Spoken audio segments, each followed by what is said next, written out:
The sign in front of this restaurant is prominently written in Russian. It turns out this place is near Russia, and many Russians come here after work to taste Northeastern Chinese cuisine. In some cities' government halls, one can see Russian language signs, reportedly to facilitate business for Russian expatriates. 我宣布 How times have changed.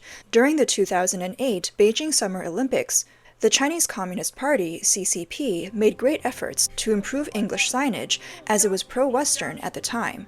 However, by the 2022 Beijing Winter Olympics, English had been completely removed from road signs. At the time, this was interpreted as the CCP demonstrating cultural confidence and reducing the influence of Western culture. After the Russia-Ukraine conflict, China and Russia have gotten closer. Now, Russian signage has become more common in China. As a netizen commented, well, this makes it easy for Russia to occupy these areas in the future. Public places in Shandong, Hebei, Heilongjiang, and other areas, especially popular tourist attractions, are beginning to add Russian signage.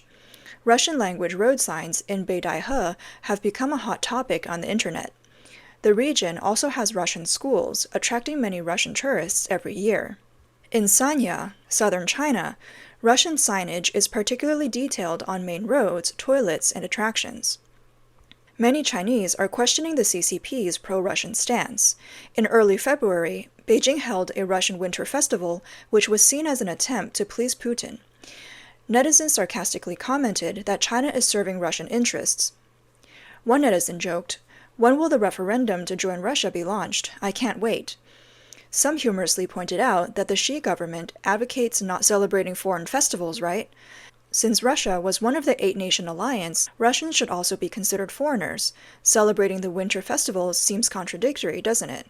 Regarding the term foreigner, some netizens explained that it only applies to enemies who invaded from the sea. Japanese people came from the east by sea, so they are called Eastern foreigners. Western powers came from the west by sea, so they are called Western foreigners. Russia did not come by sea, so they are not considered foreigners. This is simply sophisticated irony. Furthermore, some netizens have begun to question whether China is becoming a colony of Russia. Some conspiracy theories even claim that the CCP is just a long-term strategic pawn of Russia, executing the Yellow Russia Plan launched in the 1880s. The so-called Yellow Russia Plan originated from the expansion ambitions of the Russian Empire. Its purpose was to expand its sphere of influence to vast areas of northeast, northwest, and northern China. The key ideological implantation of this plan includes the castration of traditional Chinese culture, the vigorous promotion of communist ideology, and an us versus them mentality against the imperialist US, even though the United States has never had any intention of invading China. Commentator Lu Jun believes that Russian language signage reflects the Chinese leadership's de-Americanization and the desire to yellow Russify China. General Yu Zhongzi, former dean of the National Defense University, revealed that Xi Jinping has secretly given instructions to remove American influence in technology, culture, and other areas of China, emphasizing the importance of removing English. He predicts that removing English language signs is just the beginning, and there will be more similar actions in the future. In recent years, the Chinese Ministry of Education has encouraged the teaching of Russian and promoted outstanding students to study in Russia.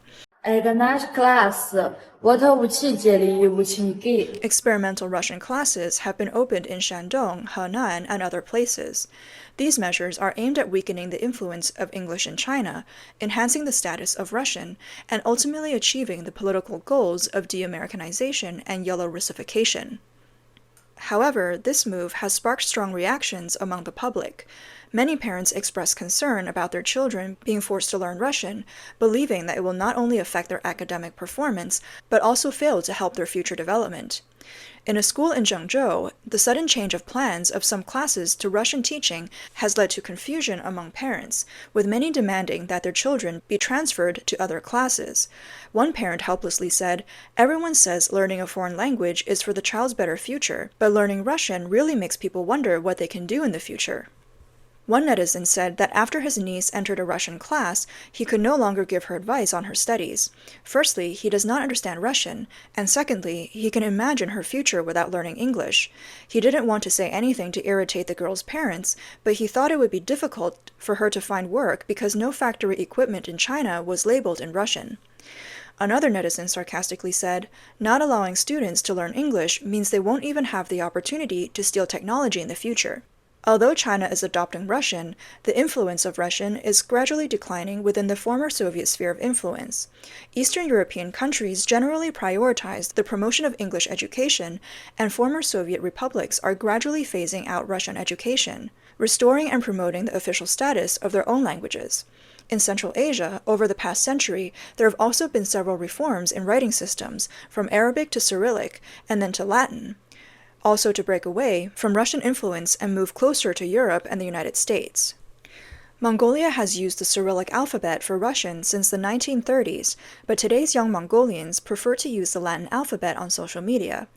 In the capital Ulaanbaatar, the former Russian language signs are gradually being replaced by Mongolian and English as Mongolia is moving closer to the West. Chinese netizens' comments on the de-Americanization and pro-Russian policies of the Xi government are humorous and incisive. "This is a good phenomenon. I suggest giving the 3 northeastern provinces to Russia. Shenyang sounds too rustic. It should be changed to Putinburg. Tiananmen Square is also about to raise the Russian flag, right? Willing to be someone else's stepson. It's gotten out of hand. I'm really speechless." Xi Jinping's advocacy for cultural self-confidence and resisting Western influence has prompted many Chinese schools to reassess English education. Last fall, Xi'an Jiaotong University removed the requirement for English proficiency test scores CET4 and CET6 in order to obtain a degree. As China's most international city, Shanghai issued a notable policy in 2021 prohibiting elementary schools from holding English final exams. The official reason given is to lighten the students' academic burden, but some commentators believe that this is actually to curb the influence of English. In recent years, some National People's Congress deputies and government advisors have publicly suggested canceling English as a core subject in the college entrance exam, Gaokao. Mr. He, a senior media person in Beijing, pointed out that the CCP is trying to decouple from the English-speaking world in several areas. Within the education system, there's a trend of prohibiting the use of Western textbooks and restricting discussions on Western values such as democracy and press freedom. On March 16th, the Chinese Ministry of National Defense announced that if the United States or NATO takes action, China will firmly support Russia. Putin publicly stated after his election victory on March 17th that if the West dares to intervene in Ukraine, it would mean the start of World War III. Immediately after, Xi Jinping eagerly congratulated Putin on his re-election, expecting Russia to continue to act as the vanguard, challenging American hegemony. If China and Russia do unite against the West, English signage will no longer be appropriate. Some even speculate that if the CCP fully intervenes in the Ukraine war, the Russian army may take the opportunity to station itself in China. The Russian language signs being piloted in some provinces may foreshadow what's to come. Meanwhile, Chinese language signs appearing at major airports in Russia seem to be a response to the increasing number of Chinese tourists. In fact, this is also a part of China's economic penetration into Russia. Although China and Russia are currently deeply bound by interest, this does not mean that they are absolute allies in values. There is a certain level of instability in both countries. According to real election data collected by experts from the Russian Federation Security Council, despite pressure and propaganda, 39.2% of Russian citizens voted to support Putin. The second place went to newcomer Vladimir Davankov, with 27.4% of the votes. This indicates that Putin's political foundation is not as solid as it seems, and if Putin were to be replaced, there wouldn't be much upheaval if his prime minister were to take over. So, whether Putin can maintain his reign is still a question. The situation for Xi Jinping in China is even more unstable. The CCP's rule over mainland China lacks historical legitimacy, as the Qing dynasty's rule was passed on to the Republic of China in 1911, not the Chinese Communist Party. Although the Communist Party officially took control of the mainland, its constitution has not been universally recognized. Before establishing diplomatic relations with the United States in 1979, the CCP regime mainly relied on the support of the former Soviet Union. After establishing diplomatic relations, the support of the United States became an important source of legitimacy for the CCP regime. However, the United States now regards China and Russia as the axis of evil. which will undoubtedly accelerate the collapse of Xi Jinping's regime. If Trump returns to the White House, he may follow the historical example of the United States in courting China and turn to Russia. Once this happens, China may fall into turmoil. It is possible for Trump to court Russia. As long as sufficient benefits are given, Russia is likely to accept. Culturally and ethnically, Russia is more similar to Europe than China.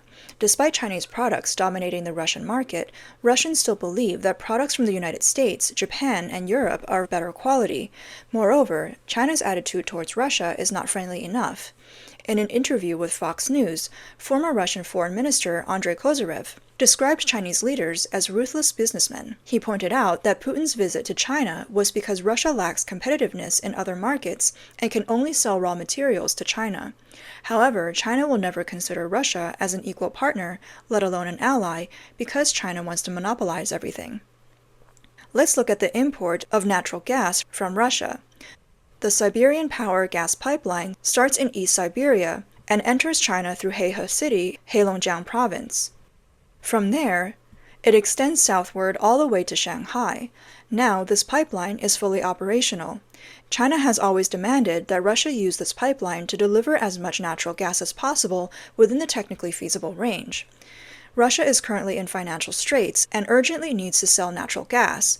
Gazprom, which is responsible for natural gas exports, proposed to build the Siberian Power 2 pipeline. The Hong Kong media South China Morning Post revealed that China not only required Russia to cover the construction cost of several billion US, but also reduced the price of natural gas from the old pipeline to $271 per thousand cubic meters, while the price of supplying Turkey and Europe was over $480 per thousand cubic meters. This approach can hardly be called a partnership. Some Chinese commentators have expressed concern about China's large-scale use of Russian natural gas. They believe that as long as these energy hubs are controlled, even if the Communist Party is overthrown, Russia can still influence China's political direction through leveraging energy. In the worst-case scenario, if central China falls into turmoil, Russia may even intervene under the pretext of protecting its energy facilities. At that time, even if local areas hold democratic elections, they would still be under Russia's control, making true freedom and independence hard to achieve. Although Chinese are unhappy with it, Sino-Russian relations have gotten closer than ever before.